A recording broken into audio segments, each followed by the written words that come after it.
Welcome to this week's End of Days Update, coming to you from Tulsa, Oklahoma. We had such a great time this last week in Memphis, Tennessee. We were there at the Lord's Church. And this weekend, if you're up near Minnesota, we'll be in Appleton, Minnesota at Word Fellowship Church. We'll have a great time Sunday morning, Sunday night.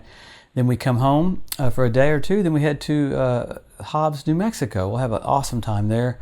And then we get home and head somewhere else. So it's trying to do everything we can to get the message out. Jesus is coming so soon. This the End of Days Update that we've been doing for years is the purpose is to show us literally how close we are. I heard people say, well, you don't need to preach on the coming of the Lord or end times. The whole point of it is to see the finish line. I've never seen runners come to the end of a race and go, what is that? No, you know exactly what the finish line looks like. I hear people talk about even pitchers, if they're pitching for 9 innings, when it comes to the 7th or 8th inning, they give it their all, knowing they still have about an inning left. They don't care if they throw their arm out. In a race, you don't care if you blow the motor up on the last lap, you go for it. Well, runners, when they see that finish line, they accelerate. So everything we get into about the coming of the Lord is so that we'll do more in a shorter period of time. It's about a hustle mentality. So we know that the rapture is signless, but the second coming has tons of signs. So if we're looking at literally an alignment of nations for the Ezekiel 38 war, it's so blatant. Things happened this last week that are literally showing that alignment so perfect, and an alliance with the nations that will come down against Israel right after the rapture. That's called the Ezekiel 38 war, where it's Iran, Russia, and Turkey mainly, and you have Syria, and you have all those guys coming together right now. So I heard people say, well, I wish we could have been alive in Bible days. You are in Bible days. Just like Anna and Simeon were in position, we're in position as the church. Just as Zechariah and Elizabeth were in position, the church is in position doing what it's supposed to do right now before the coming of the Lord. So Jesus wanted us to know. I mean, he rebuked the Pharisees often, but he never rebuked the crowd. The only time he rebuked the crowd was over, hey, you can tell what the weather's going to be, but you don't know your hour of visitation. Just like when Jesus came into Gadara, I remember the madman of Gadara cried out, the demons cried out, have you come to torment us before the time? So they knew Jesus was on a schedule, but he was early. So if demons can know the schedule, how much more the church? Because Paul said, we are not in darkness that day would overtake us as a thief. So it's good to know, so you make changes. When you see how close you are to your destination, you start making changes and you start getting excited. The whole thing is about a mentality of let's go for it. We've got a little bit of time left. So let's pick up with what's happened around Israel this last week. Probably the biggest thing was you had Iran, through the Houthi rebels in Yemen, fire drones into Tel Aviv.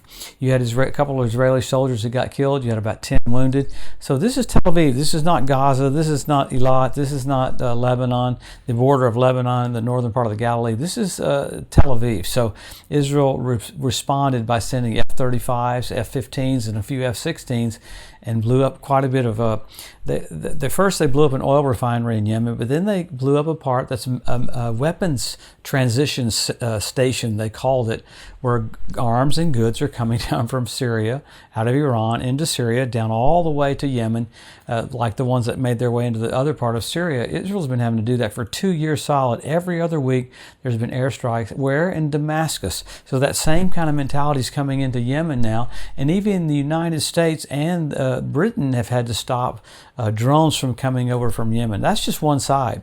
I was intrigued by what happened again this last week. We talked a little bit about it last week. Happened again this week was you've got Israel going back into cities that were once cleared out, where Hamas has come back into those cities, and Israel's having to clear them out again.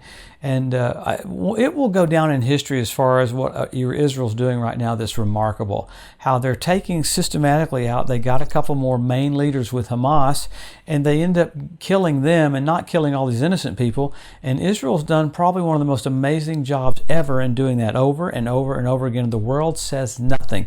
You watch, there'll come a time when the Messiah comes, when Jesus comes, and Israel will be honored for going out of its way to try to not harm people. But all that happens in the world is people want to kill Israel. I mean, you have the students that are going to the Olympics in Paris already being threatened, right? Death threats for the Jewish students that are there doing that. So it's so crazy. You had Benjamin Netanyahu here in America today speaking before the Congress, and of course the Democrats wouldn't come to that. Even Kamala Harris decided to blow off Netanyahu, and they're our number one ally in the Middle East. They're the only non-dictatorship in the whole Middle East. So it's just weird seeing the response from that. I like that the Speaker of the House kind of hammered Kamala Harris over that. So You have Netanyahu coming in doing that. While they're doing that, you got Palestinian protesters in Washington, D.C., Palestinian protesters all over America.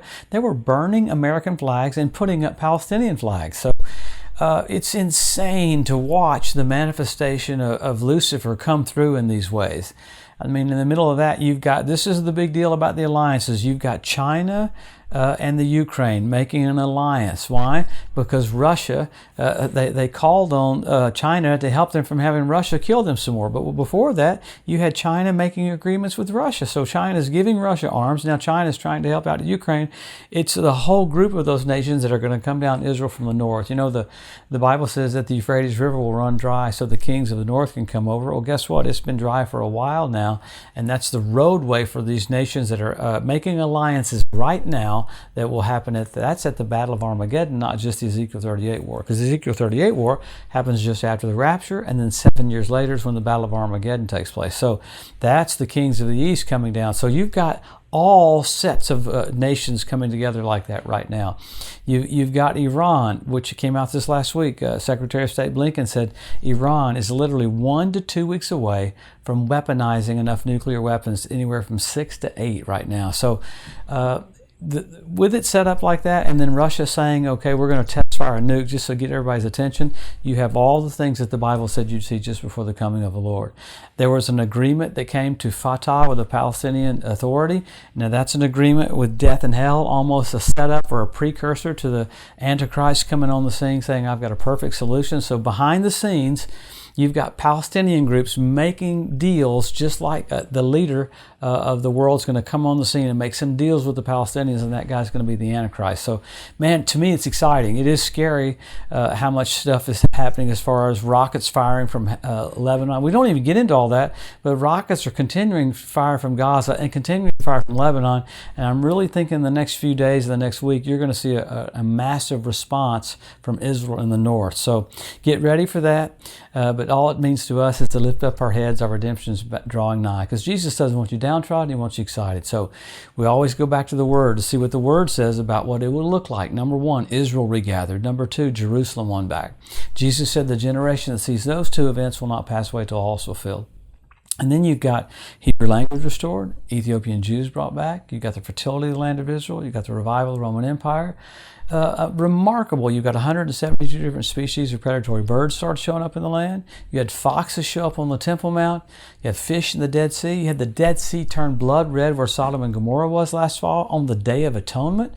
Amazing. So you've got fish in position, birds in position, you got foxes in position, you have the Temple Mount Institute that's in position to start having sacrifices.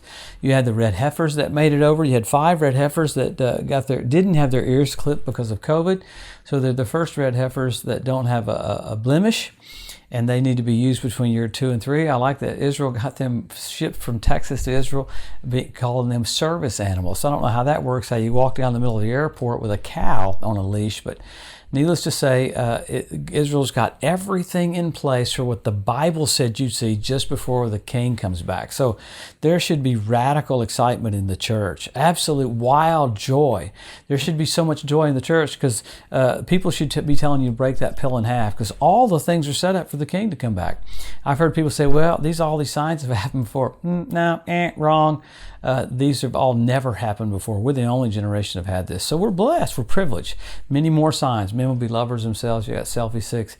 You had the archway for Baal worship get reestablished in Palmyra. That's where the Tower of Babel was. The Talmud says that's the last sign you'll see before the Messiah comes. You got many, many, many more. Bishop Malachi, year 1129 AD, had a vision of all the popes' coat of arms. He listed the popes, each one of the popes in their coat of arms, 114 out of 114. The History Channel said that's statistically impossible. Only a God can do that.